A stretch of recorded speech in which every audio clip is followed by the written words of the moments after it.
So welcome, folks, to the next episode of the Innovation Moment, and specifically within that, Spotlight on Americas.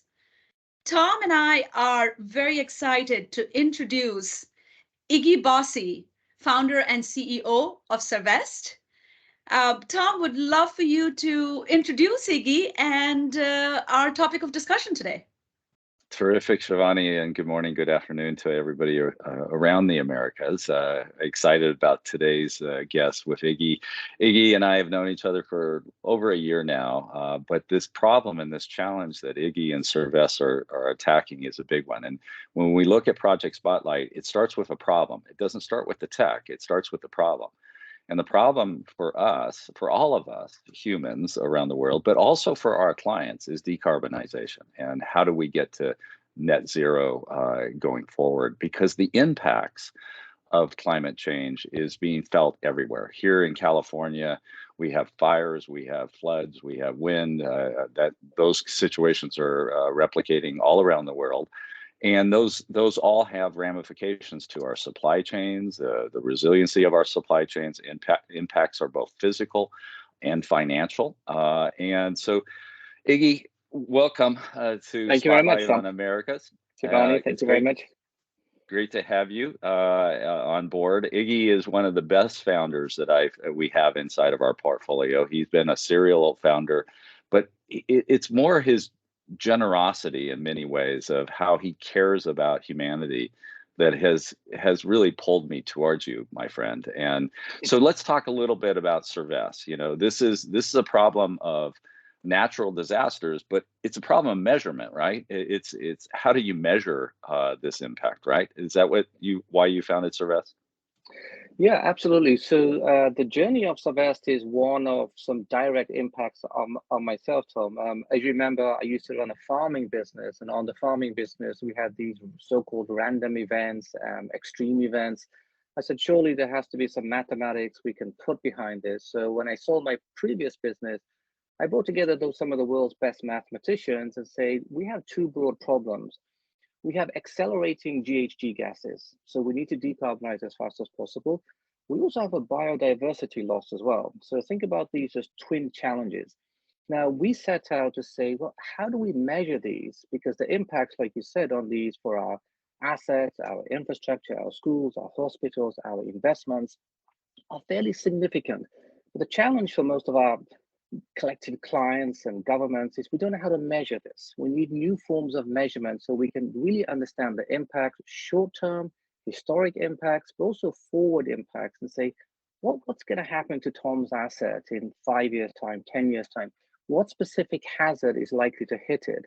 What can Tom do about that over time? So when we talk to your clients, when we talk to our clients, this is essentially what we call unified climate intelligence, integrating the physical hazards and also the policy changes from transition risk and increasingly now nature risk as well.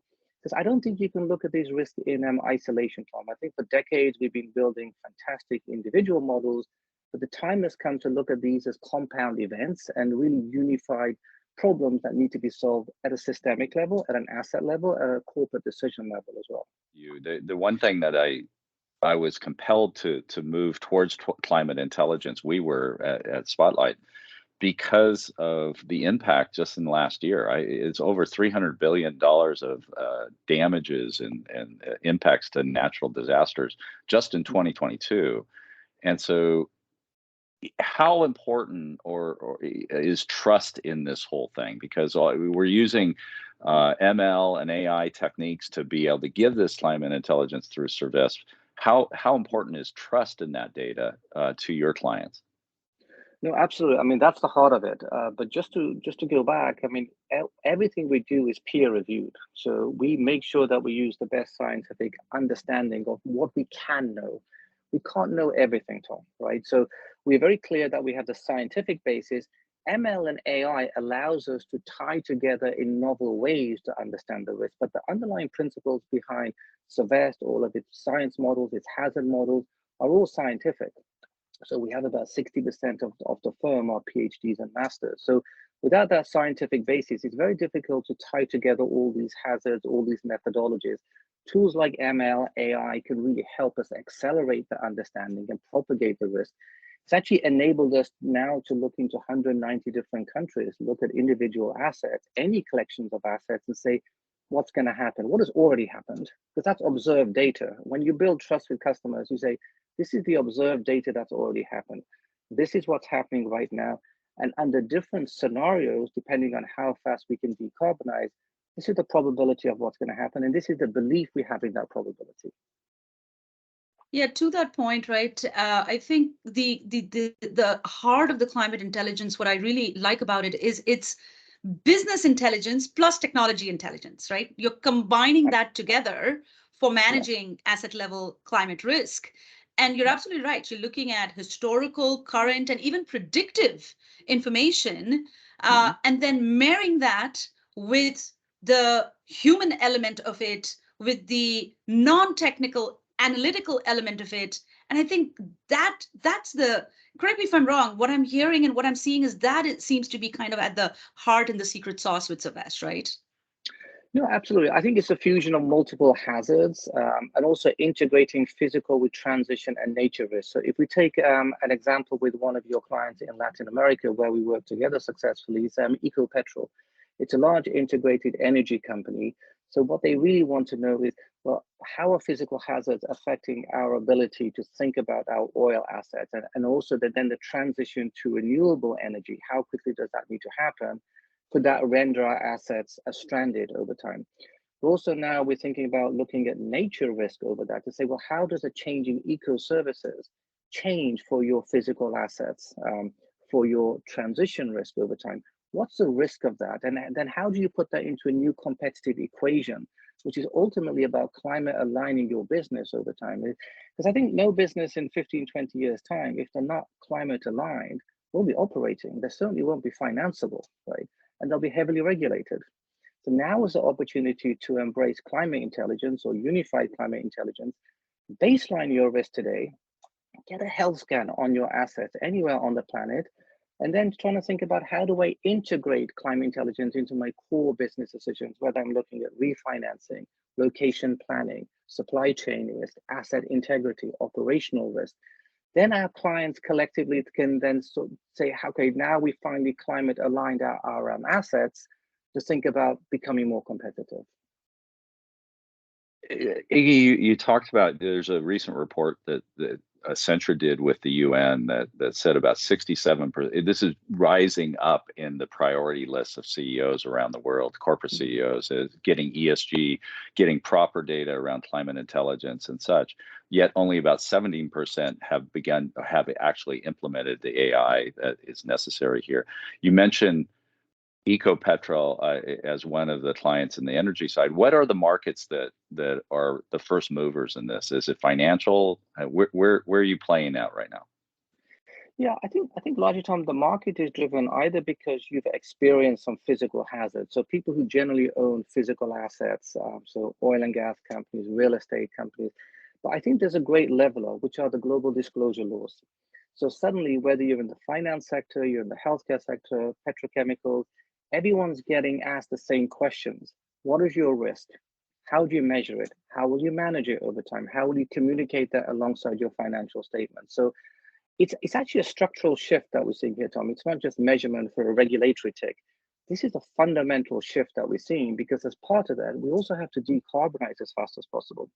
So I don't think clients and our collective clients and your audience should think about disclosures as a regulatory issue.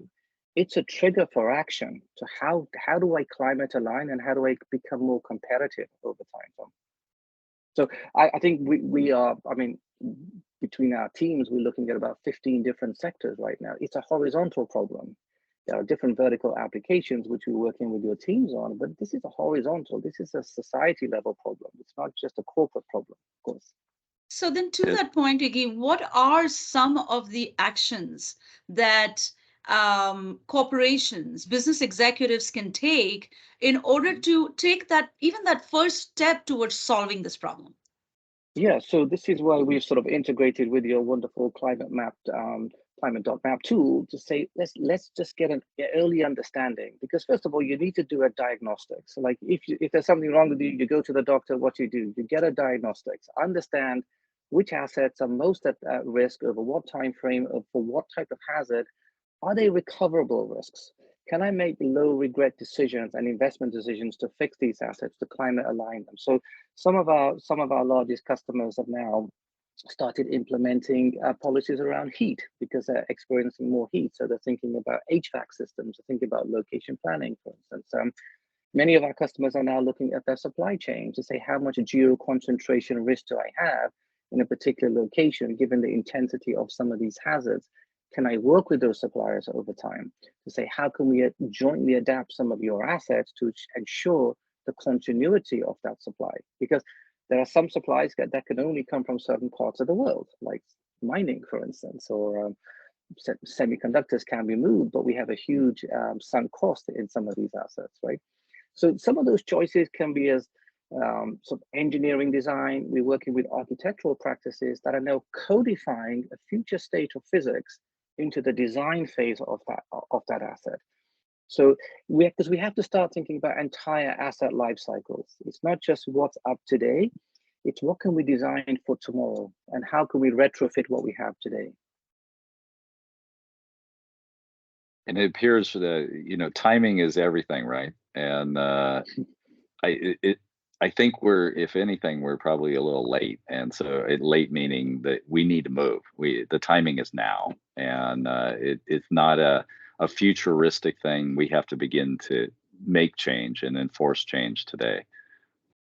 100%, Tom. So, I mean, some would say that we're 150 years late, but in terms of where we are today, and this is a knowable problem today. We can quantify these risks with new measurements, with new forms of mathematics, with new forms of machine learning. So it's incumbent on people who manage our assets, even from a shareholder value point of view, to think about, well, how much value can we lose with all these accelerating hazards? Well, how much disruption can we experience if our suppliers or if our connected assets get affected, right? We've had clients with wonderful hotels, but the surrounding infrastructure is not working so well. It's getting flooded. So the occupancy on your asset fundamentally changes. How do we think about this at a system level, not just as an individual asset level? Timing is everything, Tom, and I'm really hoping that we can make some structural changes in the next couple of years, given these new disclosure laws. Iggy Bassi and Cervest, thank you for joining Shivani and I on Spotlights on Americas. You're doing great work here, and I'm really looking forward to Accenture and Cervest's partnership going forward for many years. And hopefully together we'll make some big changes in the world. Thank you, Iggy. Thank you, Iggy.